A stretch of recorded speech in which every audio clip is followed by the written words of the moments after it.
like to think of myself as a down-to-earth person. I am French native. I grew up in Bordeaux in the south of France, but I have been traveling quite a fair bit and I have been exposed to many cultures. And in fact, I had been living in the UK for a number of years. I have two passions in life. One is yoga, the other one is wine.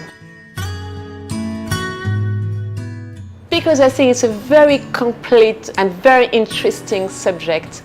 It covers lots of different aspects. First, you have the cultures of the people who produce wines, histories behind it, and of course you've got the end product, the wines in the glass. And that goes with understanding how it has been made, how it translates into a glass, and how it can be paired with food.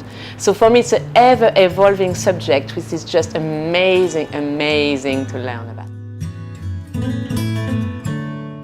Inspired me to get into the world of wine probably the various aspects of the wine world, from learning about the different cultures, how we make wines all over the world, meeting the fantastic growers all over the world, understanding the raw materials, understanding the challenging sometimes condition under which the wines are being produced, and of course the end product, the wines itself, be it from any countries. It's just fantastic to learn how it's been made, and also the fact and how it goes well with food.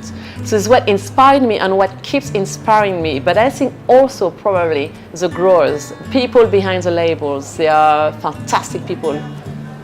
Well done to you. I enjoy wine most when I am in good company, as I'm sure most people.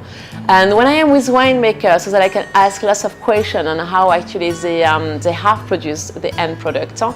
I enjoy wine around the table when there is this beautiful food and wine pairing understanding.